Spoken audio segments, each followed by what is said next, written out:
नमस्कार, मैं बलवान सिंह। इस वीडियो में आप मेरे साथ कक्षा 7वीं की नागरिक शास्त्र की पाठ्य पुस्तक सामाजिक एवं राजनीतिक जीवन भाग 2 के 8वें अध्याय बाजार में एक कमीज का अध्ययन कर रहे हैं। चलिए शुरू करते हैं। बाजार में एक कमीज। यह अध्याय हमें एक कमीज की कहानी बताता है। यानी जो हम कमीज पहनते हैं, ये कमीज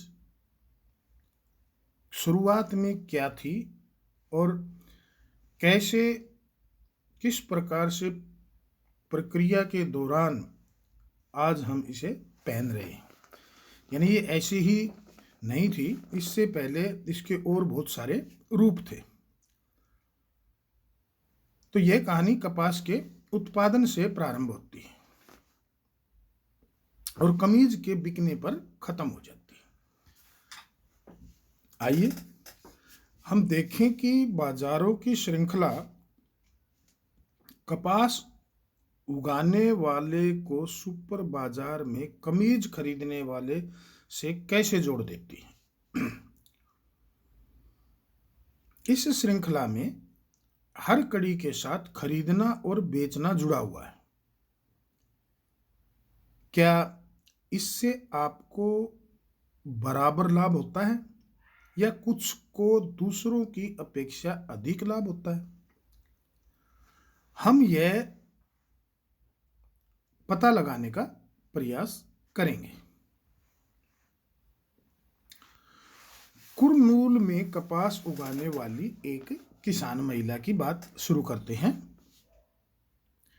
स्वप्ना नाम की एक औरत है जो कुरनूल, आंध्र प्रदेश के अंदर है कुरनूल जगह। उसकी एक छोटी किसान है। अपने छोटे से खेत में कपास उगाती है और कपास के पौधे पर आए डोडे पक रहे हैं और उनमें से कुछ चटक भी चुके हैं। चटक यानी फटना, थोड़े से फट जाते हैं, उसको चटकना कहते हैं। इसलिए स्वप्ना रुई चुनने में व्यस्त है। डोडे जिनमें रुई भरी है एक साथ चटक कर नहीं खुलते, अर्थात सारे के सारे एक साथ नहीं, बल्कि धीरे धीरे, कुछ पहले खुल जाते हैं, कुछ उसके बाद, कुछ उसके बाद। जैसा कि आप देखते होंगे कि कपास की चुगाई जो है वो एक बार में ही ख़त्म नहीं हो जाती, एक बार कर ली जाती, फिर दूसरी बार, फिर तीसरी बार। फिर भी कुछ जो है डोडे ऐसे होते हैं जो पूरी तरह से फट नहीं पाते हैं पौधे पर, तो उनको तोड़कर आपने देखा होगा कि घरों में छतों के ऊपर खुले में जो है सूर्य की रोशनी के नीचे रखा जाता है ताकि वे खुल जाएं। इसलिए रुई की फसल इकट्ठा करने के लिए कई दिन का समय लग जाता है। रुई एकत्र हो जाने के बाद स्वप्ना उसे अपने पति के साथ कुरनूल के कपास बाजार में ले जाकर एक स्थानीय व्यापारी के पास ले जाती है। कुरनूल के कपास बाजार में न ले जाकर, यानी उसको कपास के बाजार में नहीं ले जाती, बल्कि एक स्थानीय व्यापारी के पास ले जाती है। फसल की बोनी शुरू करने के समय, यानी फसल की बुआई शुरू करने के समय स्वप्ना ने व्यापारी से खेती करने के लिए बीज, खाद, कीटनाशक आदि खरीदने के लिए बहुत ऊंची ब्याज दर पर 2,500 रुपये कर्ज पर लिए थे। उस समय स्थानीय व्यापारी ने स्वप्ना को एक शर्त मानने के लिए सहमत कर लिया था। उसने स्वप्ना से वादा करवा लिया था कि वह अपनी सारी रुई उसे ही बेचेगी। कपास की खेती में बहुत अधिक निवेश करने की जरूरत पड़ती है। निवेश का मतलब है कि जब हम कोई उत्पादन लेते हैं तो उस उत्पादन के लिए जो पैसा खर्च करते हैं उसको हम निवेश कहते हैं। जैसे उर्वरक यानी खाद, कीटनाशक, कीड़े मार दवाइयाँ आदि। इन पर किसानों को काफ़ी व्यय करना पड़ता, खर्च करना पड़ता है। प्राय छोटे किसानों को इन खर्चों की पूर्ति करने के लिए पैसा उधार लेना पड़ता है। व्यापारी के परिसर में उसके दो आदमी रुई के बोरे तोल रहे थे। परिसर का मतलब जो है आंगन, या जो भी जहाँ पर भी उसका दुकान है उसके जो है एक घेरा जो होता है जिसके अंदर है वो परिसर होता है, जो उसका होता है। जैसे स्कूल के अंदर जो चार दीवारी के अंदर बिल्डिंग होती है और बाकी का जो भी होता है वो जो चार दीवारी के अंदर होता है उसको हम परिसर कहते हैं। व्यापारी के परिसर में उसके दो आदमी रुई के बोरे तोल रहे थे। 1500 रुपये प्रति क्विंटल के हिसाब से रुई 6000 रुपये की हुई। व्यापारी ने दिए हुए ऋण तथा ब्याज के 3000 रुपये काट लिए और स्वप्ना को 3000 रुपये ही दी। अब स्वप्ना केवल 3000। व्यापारी कहता है रुई बहुत सस्ती बिक रही है, बाजार में बहुत रुई आ गई है। स्वप्ना, इस रुई को उगाने में मैंने 4 महीने तक जी तोड़ मेहनत की है। आप देखिए इस बार रुई कितनी बढ़िया और साफ है। इस बार मुझे बेहतर कीमत मिलने की उम्मीद थी। व्यापारी कहता है अम्मा, मैं आपको अच्छी कीमत दे रहा हूं, दूसरे व्यापारी इतना भी नहीं देंगे। आपको मेरा विश्वास न हो तो कुरनूल के बाजार में जाकर पता लगाओ। सपना कहती है नाराज ना हो, मैं भला आप पर कैसे शक कर सकती हूँ। मैंने तो केवल उम्मीद की थी कि इस बार रुई की फसल में इतनी आमदनी हो जाएगी कि कुछ महीनों का गुजारा चल सके। यद्यपि स्वप्ना जानती है कि कपास कम से कम 1800 रुपये प्रति क्विंटल में बिकेगी, लेकिन वह आगे बहस नहीं करती। व्यापारी गांव का शक्तिशाली आदमी है और किसानों को कर्ज के लिए उस पर निर्भर रहना पड़ता है, न केवल खेती के लिए वरन अन्य आवश्यकताओं के लिए भी, जैसे बीमारी, बच्चों की स्कूल की फीस आदि। फिर वर्ष में ऐसा समय भी आता है जब किसानों को कोई काम नहीं मिलता है और उनकी कोई आय भी नहीं होती है, तो उस समय केवल ऋण यानी कर्जा लेकर ही जीवित रहा जा सकता है।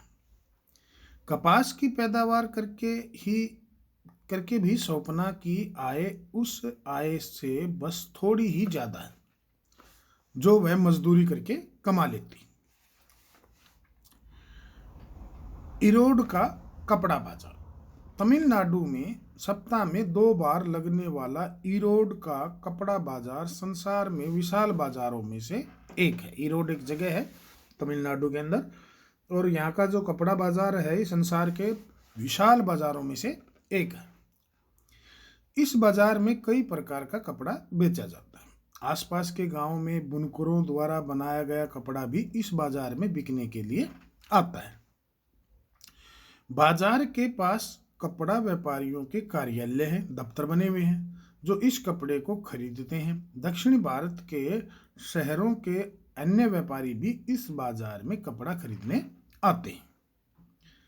बाजार के दिनों में आपको वे बुनकर भी मिलेंगे जो व्यापारियों के ऑर्डर के अनुसार कपड़ा बुनकर यहाँ लाते हैं।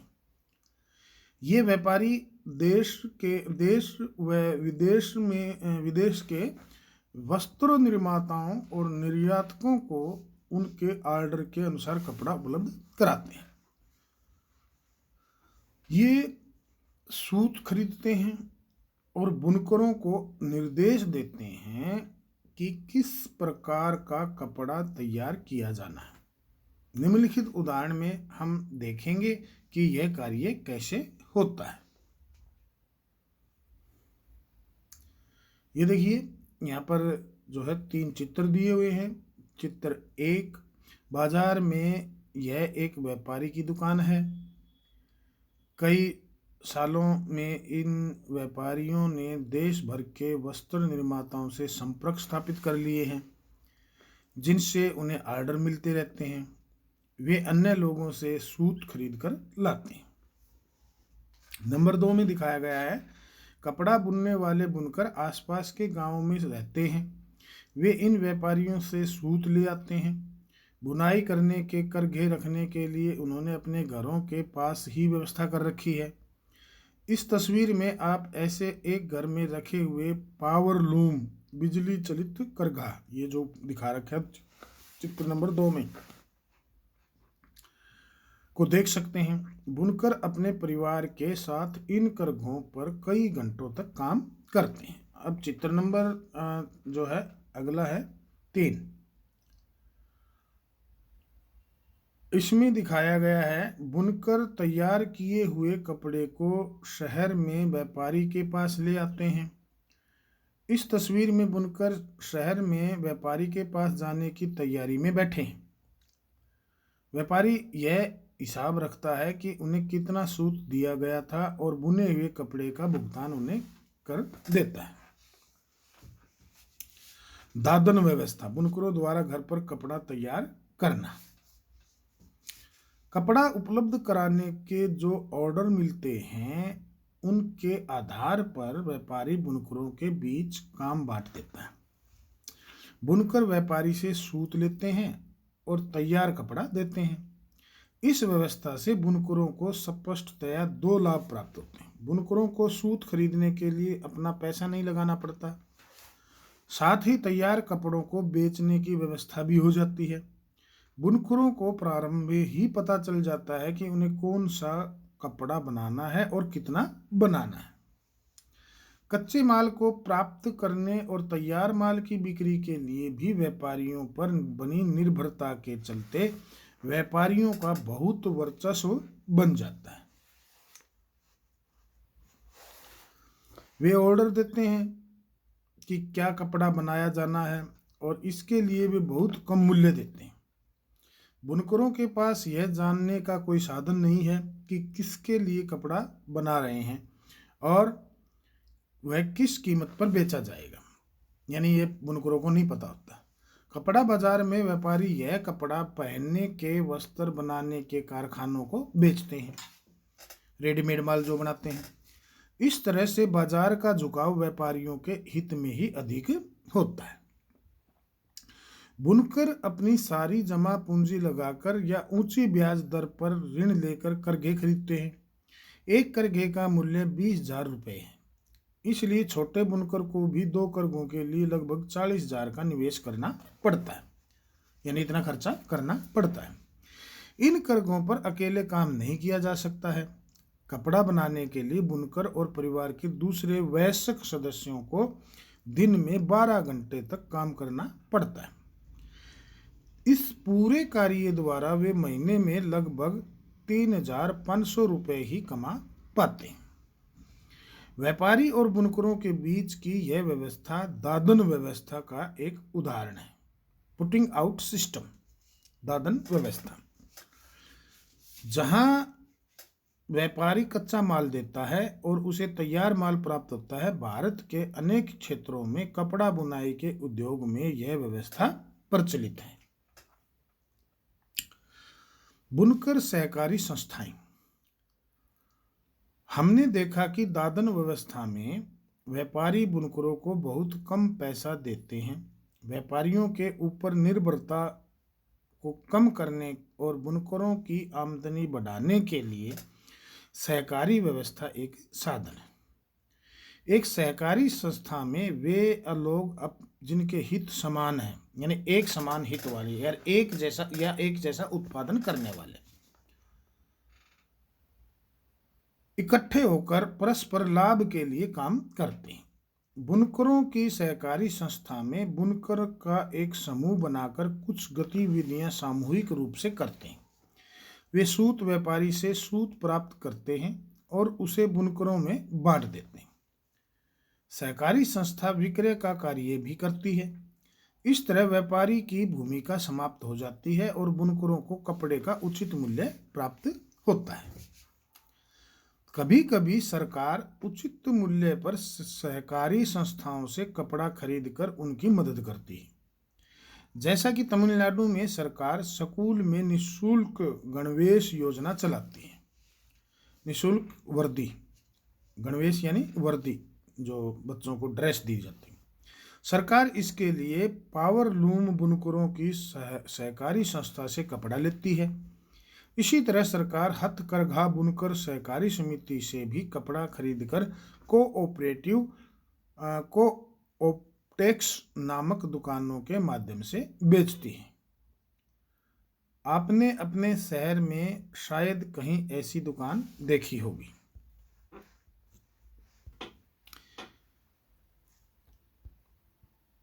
ये चित्र के अंदर देखो दिखाया गया है कि किस प्रकार से महिलाएं जो है एक साथ मिलकर जो है यहाँ पर कपड़े को सिलाई और उसका जो है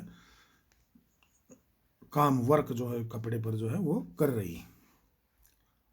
एक गारमेंट फैक्ट्री में महिलाएं मजदूर बटन टाँक रही हैं। यहाँ पर दिल्ली के निकट वस्त्र निर्यात करने का कारखाना। इरोड का व्यापारी बुनकरों द्वारा निर्मित कपड़ा दिल्ली के पास बने बनाए वस्त्र निर्यात करने वाले एक कारखाने को बेचता है। वस्त्र निर्यात करने वाली फैक्ट्री इसका उपयोग कमीजें बनाने के लिए करती है। ये कमीजें विदेशी खरीदारों को निर्यात की जाती है, यानी विदेशों में भेजी जाती है। कमीजों के विदेशी ग्राहकों में अमेरिका और यूरोप के ऐसे व्यवसायी भी हैं जो स्टोर्स की श्रृंखला चलाते हैं।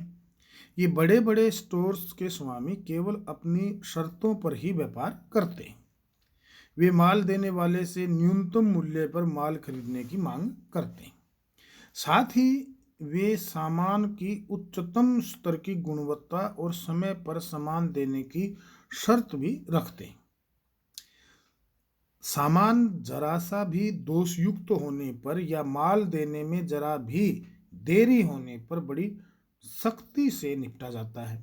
इसलिए निर्यातक इन शक्तिशाली ग्राहकों द्वारा निश्चित की गई शर्तों को भरसक पूरा करने की कोशिश करते हैं।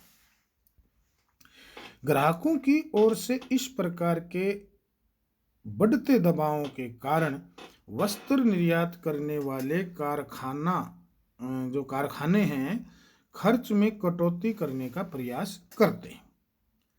वे काम करने वालों को जहां तक संभव हो सके न्यूनतम मजदूरी देकर अधिकतम काम लेते हैं। तो इस तरह से वे अपना लाभ तो बढ़ाते ही हैं और विदेशी ग्राहकों को भी सस्ते दामों पर वस्त्र देते हैं। इंपेक्स गारमेंट फैक्ट्री में 70 कामगार हैं। उनमें से अधिकांश महिलाएं हैं। इनमें से अधिकतर कामगारों को अस्थायी रूप से काम पर लगाया गया है, यानी जो स्थायी नहीं है, परमानेंट नहीं। इसका आशय यह है कि जब भी फैक्ट्री मालिक को लगे कि कामगार की आवश्यकता नहीं है, वह उसे जाने को कह सकता है। कामगारों की मजदूरी उनके कौशल के अनुसार तय की जाती है, यानी उनके पास स्किलनेस कैसी है, किस प्रकार का वे जो है काम करने में निपुण है। काम करने वालों में अधिकतम वेतन दर्जी को मिलता है, जो लगभग 3,000 रुपये प्रति माह होता है। स्त्रियों को सहायक के रूप में धागे काटने, बटन टाँकने, इस्त्री करने और पैकिंग करने के लिए काम पर रखा जाता है। इन कामों के लिए न्यूनतम मजदूरी दी जाती है। जैसा कि नीचे बताया, जैसे दर्जी को 3,000 रुपये प्रति माह, इस्त्री करना, प्रेस जो करते हैं इनको 1.5 रुपये प्रति पीस, जांच करने वाले को 2,000 रुपये प्रति माह, धागे काटना व बटन लगाना आदि में 1,500 रुपये प्रति माह। तो इस वीडियो में इतना ही करेंगे, बाकी का भाग अगली दूसरी वीडियो में जल्द ही करेंगे। धन्यवाद।